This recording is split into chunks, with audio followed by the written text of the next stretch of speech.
Hoy vamos a ver un demostrativo del práctico de moléculas marcadas con yodo. Debido a las condiciones sanitarias que no podemos acceder al laboratorio, en este caso vamos a abordar la parte básicamente de cálculos que corresponderían a este tipo de marcado. Y cuando se recupere el práctico vamos a abordar lo que corresponde a lo que es la manipulación propiamente dicha y a los aspectos de radioprotección que involucran el uso de yodo 131.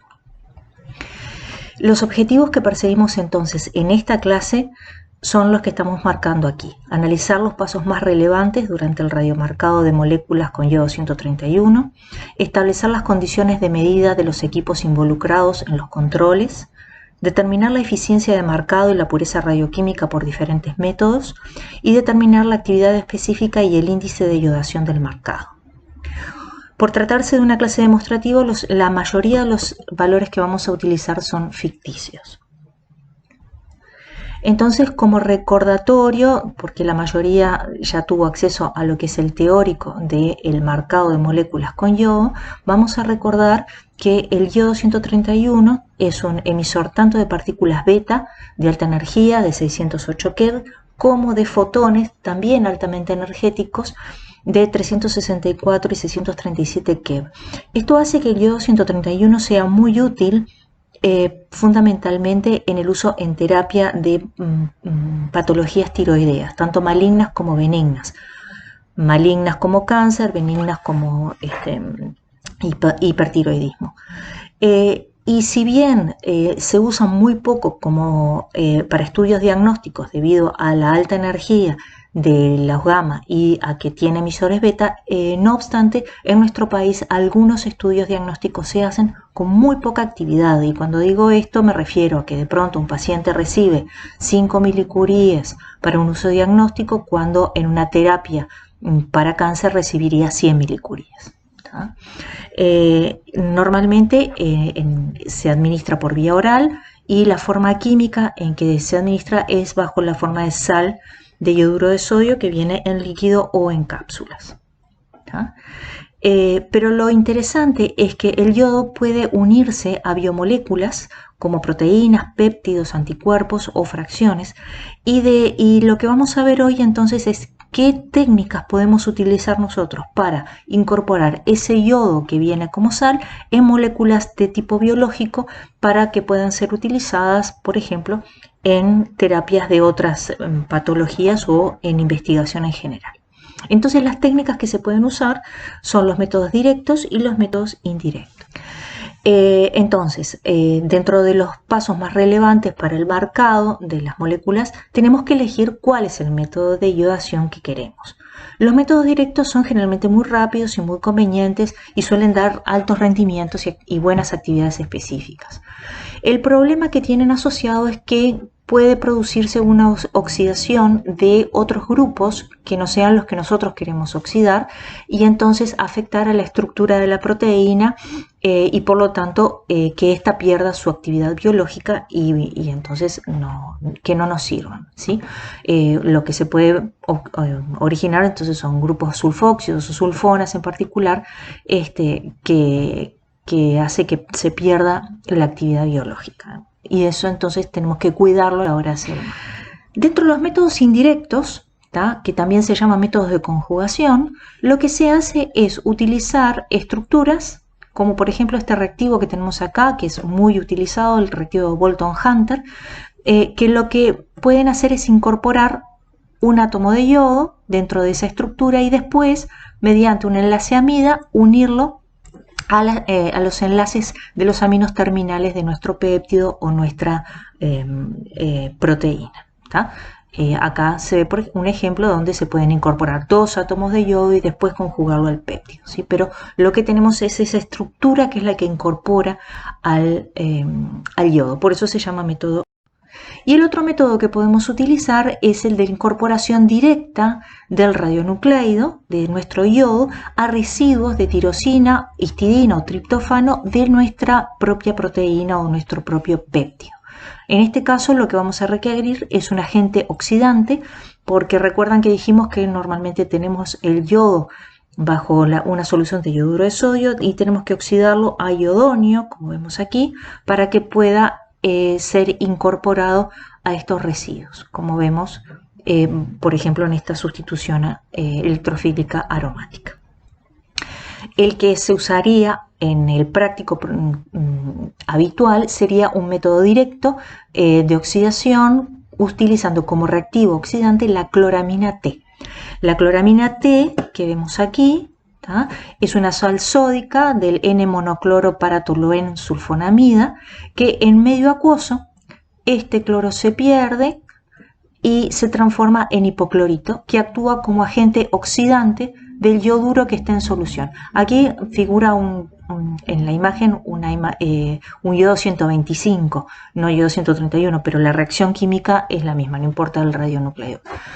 Entonces, este hipoclorito que oxida al yoduro a iodonio genera en solución especies halógenas mezcladas que pueden incorporarse por acá, por ejemplo, vemos un residuo de histidina donde se incorpora el yodo en un caso de monoyodación, o en este caso un residuo de tirosina, ¿tá?, donde puede haber un caso de monoyodación o incorporación de dos yodos, ¿sí? Entonces, este va a ser el método que vamos a utilizar en el práctico para el marcado. Ustedes tienen en la página web una técnica donde se explica paso a paso lo que haríamos. La proteína con la que normalmente trabajamos es la lactoferrina, donde hacemos una solución de proteína en buffer fosfato. Se le adicionan 500 microcuries de una solución de yoduro de sodio 131, y se le agregan 50 microlitros de solución de cloramina T para producir la oxidación. Lo agitamos en un vortex, ese Eppendorf, cuidando de no producir espuma. ¿Por qué no queremos producir espuma? Bueno, las proteínas tienden a generar espuma si se las agita mucho. Y si nosotros tenemos espuma, vamos a reducir la superficie de contacto de nuestro agente oxidante y por lo tanto no vamos a tener un buen contacto del oxidante con la proteína y entonces vamos a reducir nuestras posibilidades de marcado. Por eso es que vamos a evitar producir espumas. Se deja reaccionar 3 minutos y el marcado ya está listo. Entonces yo les pregunto, ¿termina aquí nuestro práctico? No, tenemos que hacer otras cosas, ¿sí? Porque al principio vimos que teníamos varios objetos. Después que nosotros tenemos pronto una marcación, tenemos que hacerle varios controles. Por ejemplo, purificación por gelfiltración, determinación de la pureza radioquímica, ya sea por cromatografía o por precipitación, determinación de la actividad específica, determinación del índice de iodación.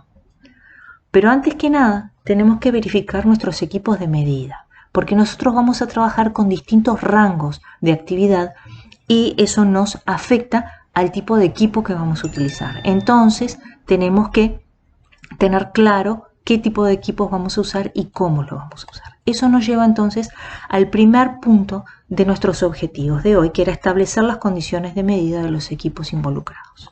¿Tá? Y los equipos que vamos a usar son la cámara de ionización y el contador de centelleo sólido. Ustedes en el curso anterior ya se familiarizaron con lo que era una cámara de ionización y un contador de centelleo. La cámara de ionización nos permite medir actividad absoluta en becquereles o microcuries y el contador de centelleo sólido consta de un detector que permite detectar muy pequeñas cantidades de actividad. Entonces, nosotros podemos medir cantidades más altas con una cámara de ionización y cantidades más bajas con un contador de centelleo sólido. Según el tipo de muestra que usemos, entonces vamos a tener que relacionar con una curva de calibración estos dos tipos de equipo para poder movernos dentro del rango que necesitamos. ¿Cómo lo vamos a hacer? Bueno, en el caso de la cámara de ionización, que sería esta, que corresponde aquí a una cámara que tiene adentro un gas a baja presión, que cuando recibe las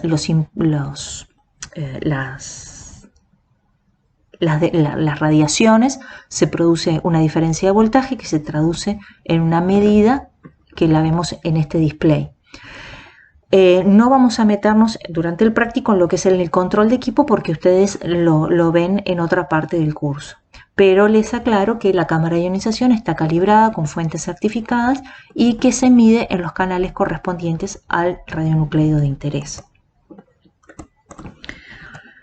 Por otro lado, el contador de centelleo sólido consta de un detector de yoduro de sodio impurificado con talio que tiene un blindaje de plomo, ¿tá? Y nosotros ponemos nuestras muestras acá y los tenemos que calibrar antes de empezar a trabajar tanto en energías como en eficiencia. Una vez que tenemos ajustados cada equipo por separado, vamos a construir una gráfica de calibración entre becquereles y cuentas por segundo, que es lo que me da la medida de cada uno de estos equipos. Entonces vamos a enfocarnos, como les dije, en la calibración del contador de centelleo sólido antes de comenzar con el resto del práctico. Para calibrar en energías, nuestro objetivo es establecer la relación que hay entre los canales del equipo y la energía que tienen los patrones. Normalmente usamos, por ejemplo, fuentes que abarquen un gran rango de energía. Por ejemplo, desde el cobalto 57, que tiene 122 keV, el yodo 131, que es el radionucleido de nuestro interés, y el cesio 137, que tiene una energía más grande y entonces nos permite establecer un mapa donde sabemos a qué canal corresponde cada energía. Lo que se hace es colocar 3 fuentes en forma sucesiva y se registra el canal que corresponde a la energía en el equipo. Como resultado vamos a tener una relación lineal, ¿tá?, de la respuesta del equipo entre canales y energía en el rango de estudio. Y cuando ustedes lo hacen, lo verían como algo, como esta gráfica de aquí, donde en las ordenadas tenemos la energía y en las abscisas, yo aquí les hice una relación de 2 keV por canal. A veces, dependiendo del tipo de equipo, uno puede tener que el equipo mide por cada canal 1 kiloelectronvoltio, o puede tener que por cada por cada canal ve 2 kiloelectronvoltios. Entonces, la gráfica nos quedaría así. Y después tenemos que calibrar el contador de centelleo sólido en actividad. Lo que queremos hacer en este caso es establecer la relación que hay entre los eventos que registra el detector, que serían las cuentas, y las desintegraciones reales que tiene nuestra fuente patrón. En el espectrómetro tendríamos una cosa así, donde nosotros tenemos un tiempo de medida, vamos a ver aquí un rango de canales donde se van a acumular las cuentas y esas cuentas son las que nosotros vamos a usar para nuestra curva de calibración.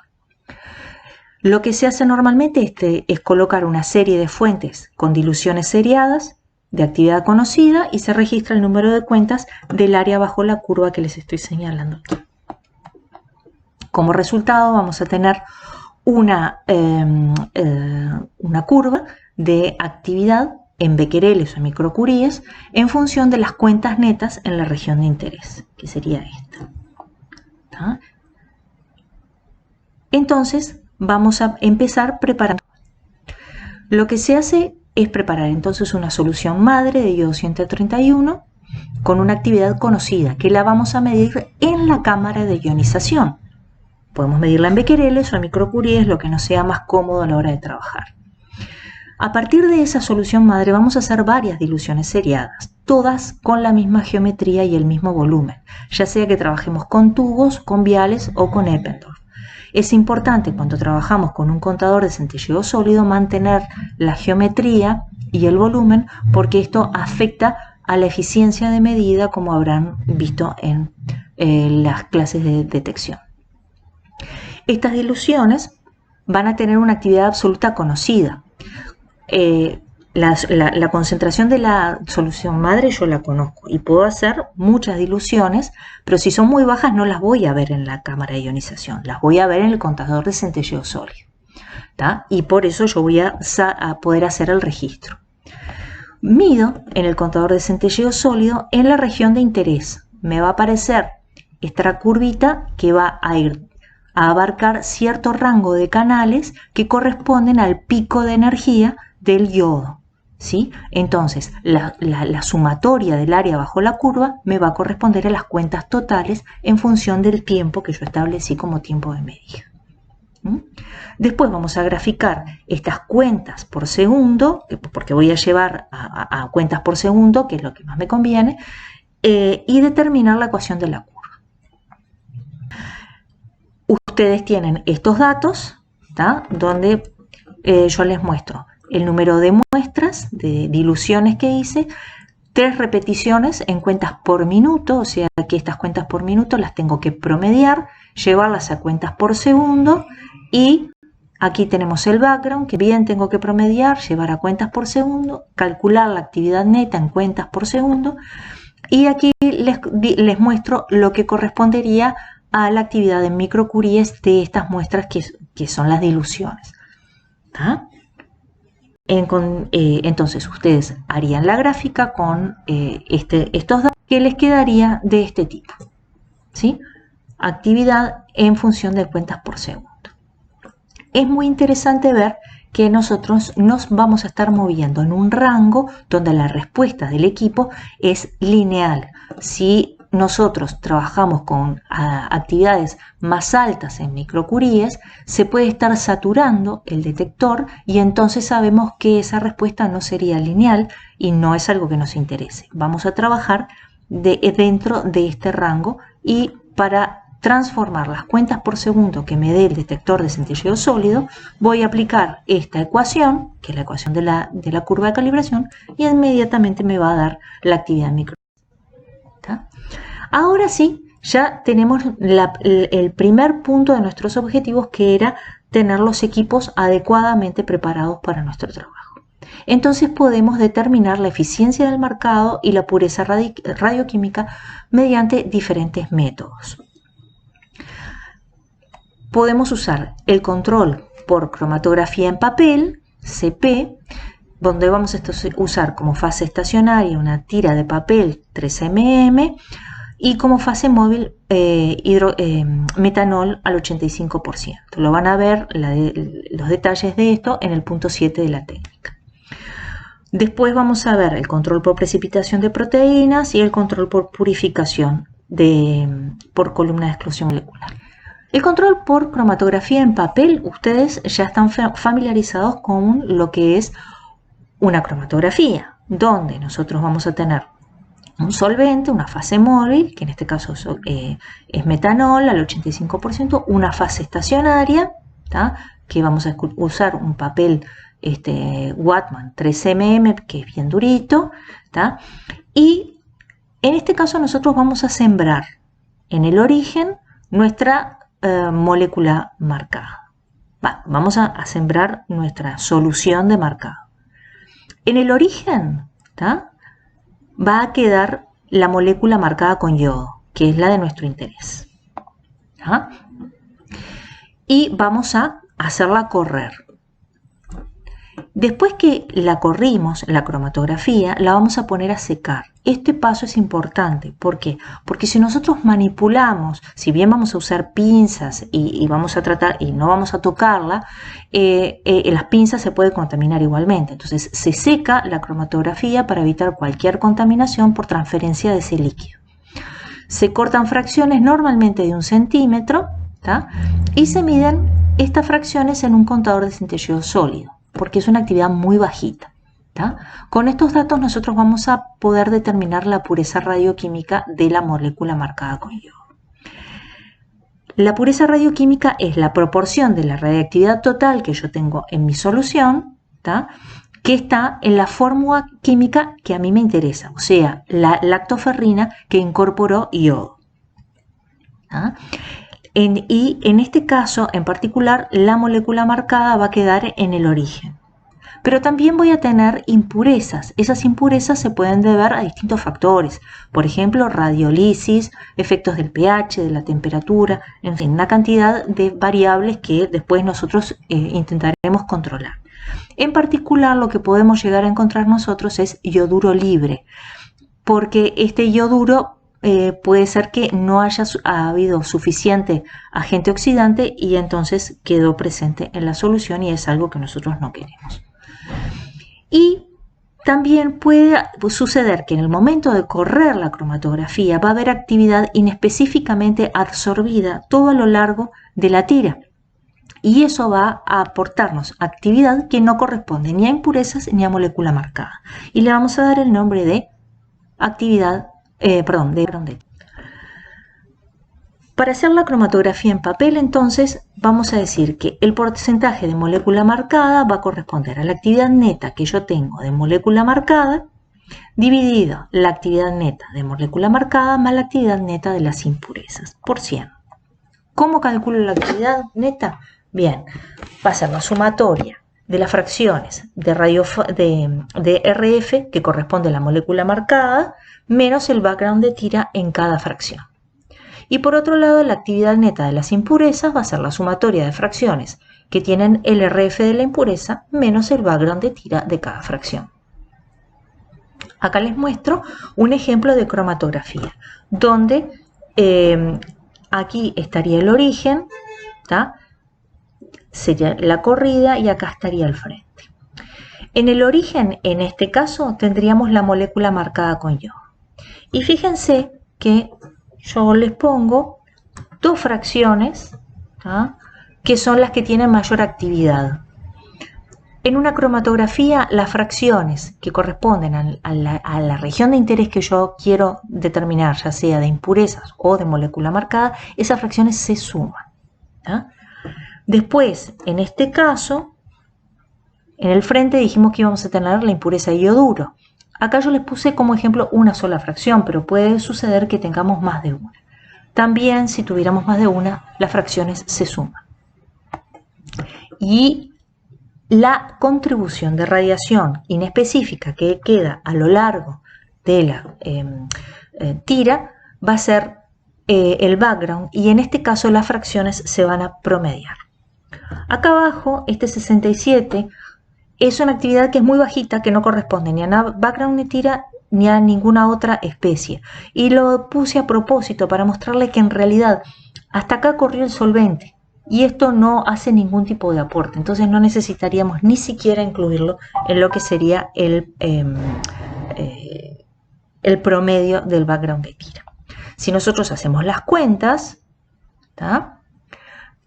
Vemos que por cada fracción que nosotros estemos considerando vamos a tener que restarle la misma cantidad de veces el background. Por ejemplo, si sumamos 3 fracciones, le restamos 3 veces el background. En este caso, la suma de las fracciones me da estos valores, el promedio del background de tira me da esto, le resto el background de tira y aquí vamos teniendo la actividad neta de molécula marcada y la actividad neta de impurezas.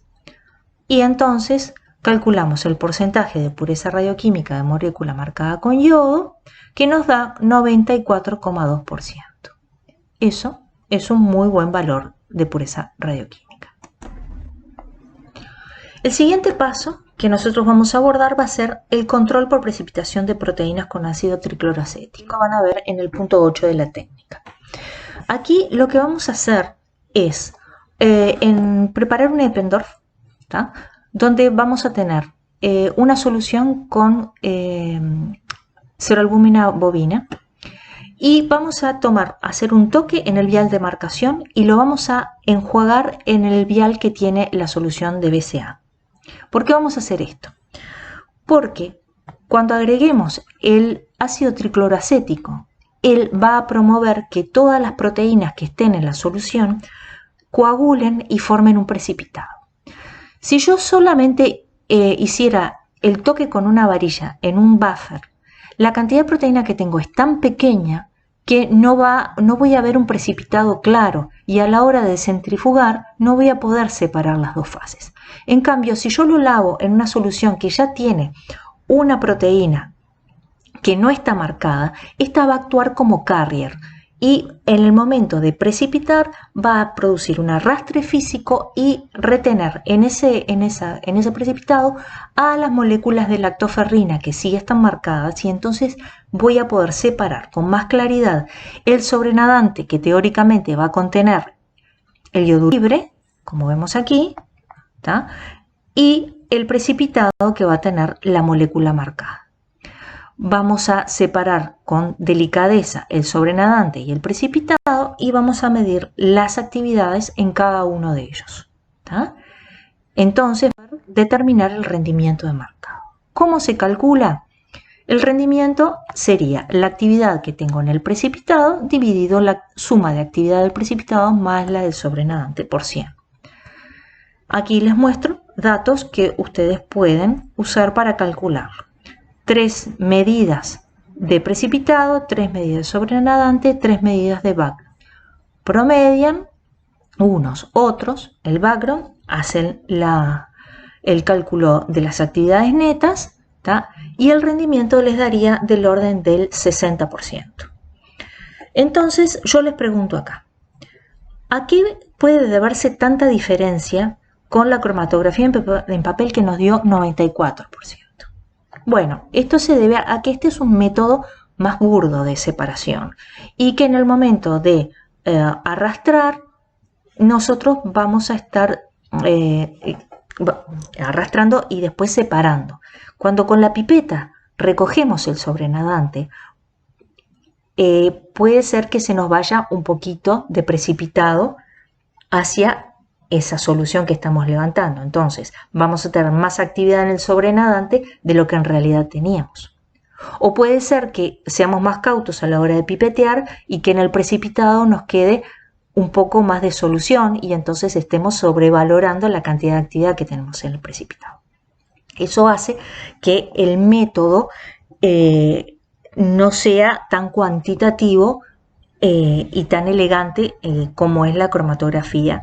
Pero yo les pregunto ahora, ¿invalida el cálculo?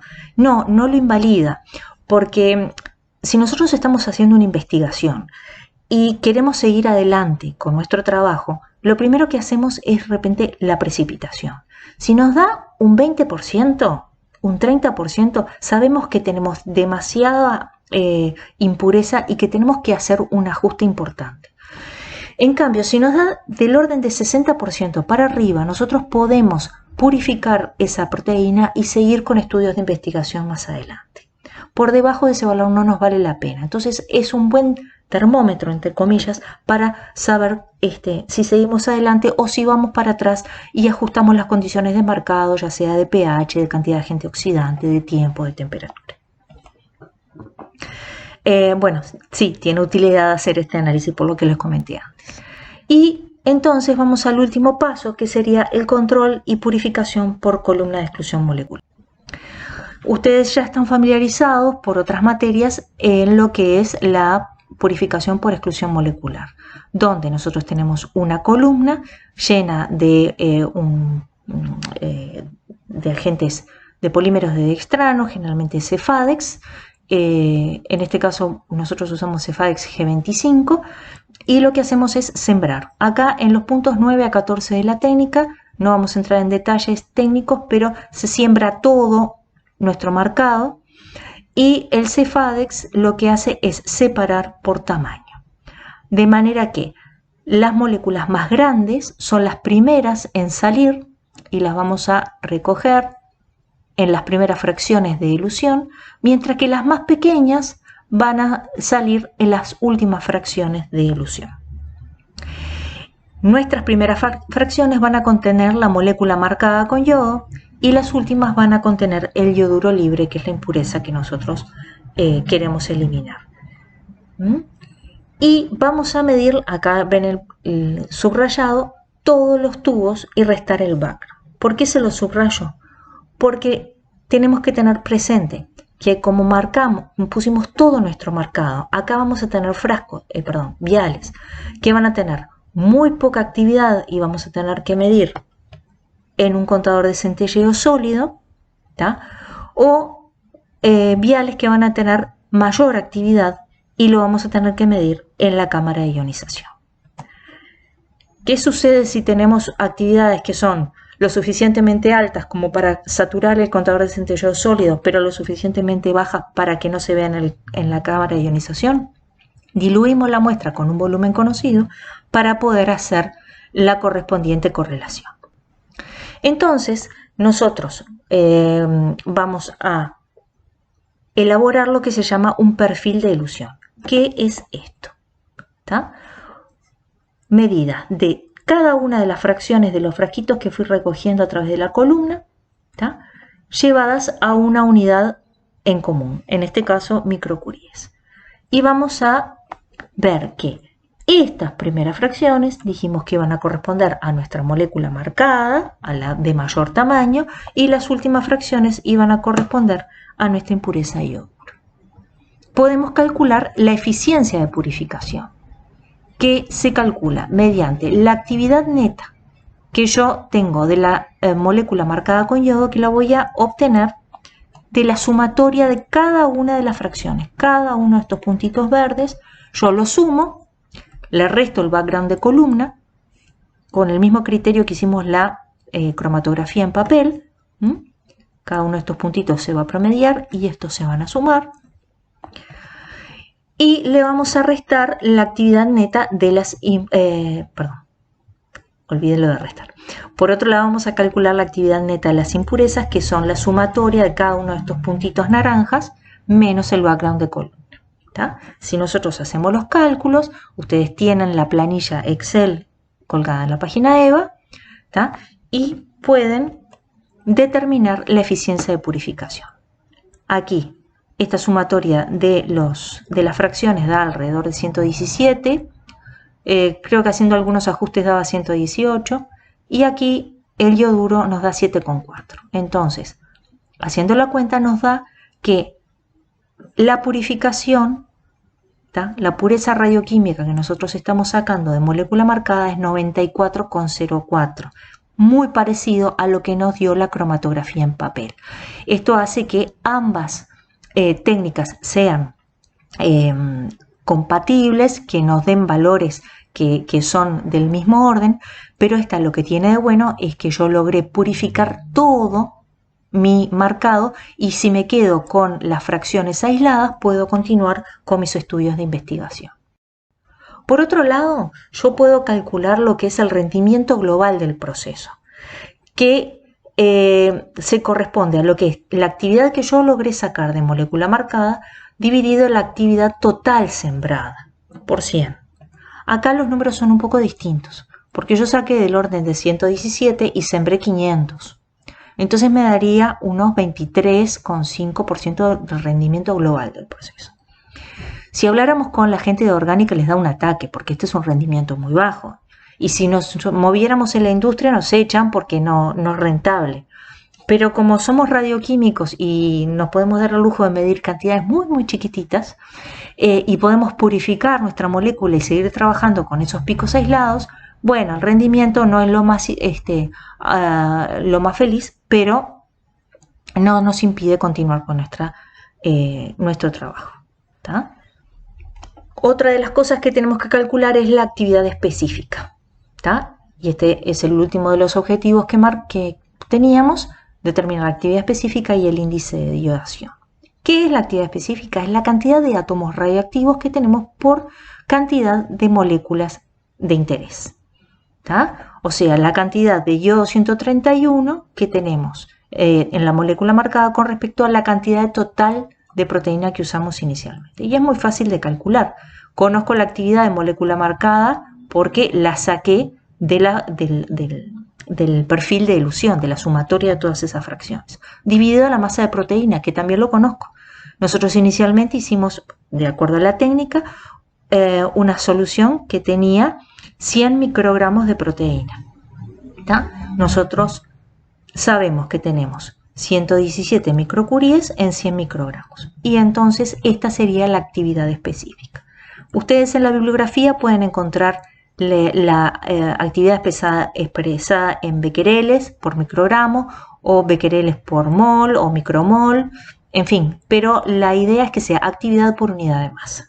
¿tá? Y es un dato muy útil porque cuando nosotros hacemos el marcado de moléculas para hacer algún tipo de investigación, queremos que tenga una actividad específica alta, porque quiere decir que muchas de las moléculas que nosotros manejamos incorporaron el radionucleido y entonces van a llegar de pronto al sitio de interés biológico en mayor cantidad.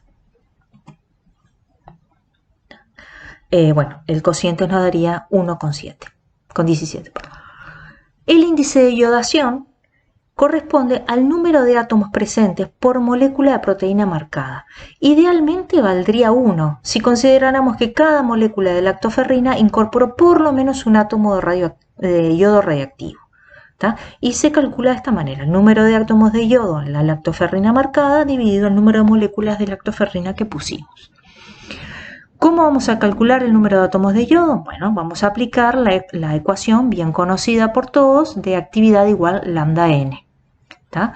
Hay algo que quiero que tengan presente, que la actividad la vamos a medir en desintegraciones por segundo o becquereles, que es lo mismo, ¿tá? Y el tiempo que vamos a utilizar en el cálculo de lambda tiene que ser en segundos, porque recuerden que becquereles es desintegraciones por segundo.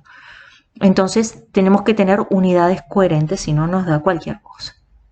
Por otro lado, el número de cálculos de el cálculo de moléculas de lactoferrina lo vamos a tener que calcular conociendo la masa que usamos inicialmente de los 100 microgramos y el peso molecular, que es de 80.000 gramos por mol. Entonces, para calcular el número de átomos de yodo, sabíamos que la actividad de molécula marcada fue del orden de 117 microcuries, del orden de 4,34 por 10 a la 6 becquereles.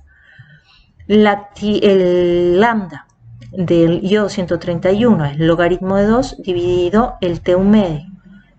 Normalmente es 8 días, pero si lo llevamos a segundos, lo multiplicamos por 24 para llevarlo a horas y por 3600 para llevarlo en segundos. Eso nos da un lambda de 1 por 10 a la menos 6.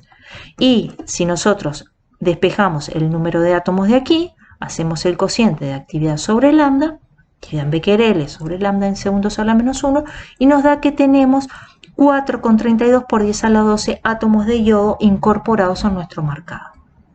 Por otro lado, para calcular el número de moléculas de lactoferrina, vamos a aplicar Avogadro, conociendo el número que hay por mol en la masa, y nos da que tenemos 7,52 por 10 a la 14 moléculas de lactoferrina. Si hacemos el cociente, vamos a utilizar estos dos valores marcados resaltados, y nos va a dar que el índice de iodación es del orden de 5,74 por 10 a la menos 3. Nosotros habíamos dicho que idealmente tenía que tender a 1 y nos dio un número bastante bajo. También les dije al principio que íbamos a usar valores ficticios. Los números, si bien son ficticios, son muy parecidos a lo que históricamente hemos obtenido en el marcado. Esto nos indica que si bien obtuvimos una molécula con un 94% de pureza radioquímica, que pudimos aislarla y tenerla muy linda, lo ideal sería que ajustáramos nuestro marcado para que se pudieran incorporar más átomos de yodo por molécula de lactoferrina. Aquí hay un compromiso entre la cantidad de átomos que incorporamos y la integridad de esa proteína, porque incorporar más átomos de yodo puede significar que tengamos que poner más agente oxidante, y al principio dijimos que mucho agente oxidante podía descomponernos la proteína. Entonces, bueno, este es un ejemplo, pero el trabajo, si realmente lo fuéramos a desarrollar para optimizarlo, lleva muchos más intentos.